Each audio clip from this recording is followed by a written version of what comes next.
Ассалаумағалейкум, құрметті бауырлар. Сіздермен бір оқиғаны бөліскім келіп отыр. Мынау ертеде кеңес үкіметінің келіп жатқан тұсында болса керек. Қазіргі Қаратаудың баурайындағы Абай ауылында болған оқиға екен. Бір бай өмір сүріпті. Оның мыңғырған малы және сол ауылда атағы шыққан екі мықты төбеті болған екен. Бір күні бай үйіне ашуланып келіп, төрдегі мылтығымен әлгі төбетін атып тастайды. Тағы да оқтап екіншісін атқалы жатқанда әйелі бала-шағасы ара түсіп, әйтеуір аман алып қалады екінші төбетті. Сондағы байдың ашуына тиген оқиға былай болған екен.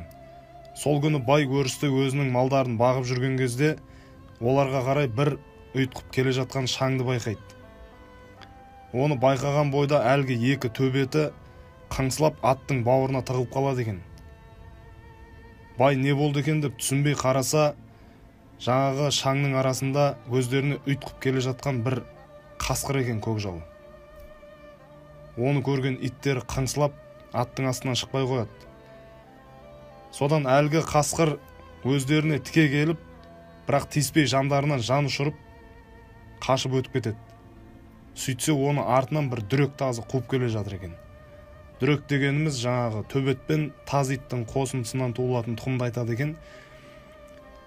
Жаңағы аттың бауырында тығылып жатқан екі төбеті көкжалдан қорқып тығылғанымен, артында келе жатқан жаңағы тазыға жабылып екеуі шайнап өлтіреді сол жерде. Жаңа байдың арашасына да пысқырмайды. Міне соған бай ашуланып, әлгі төбеттерін өлтіруге шешім қабылдаған екен. Бұл жерде не айтқым келді? Мынау іштен шыққан жау жаман дейді. Мынау елімізде де не деген ит құсқа, не деген қорқауларға қарсы тұратын дүректеріміз бар, батырларымыз. Бірақ соларды ішіміздегі иттерге талатып қойып қарап отырамыз. Ал қорқаулар малымызды да, жанымызды да талап жатыр.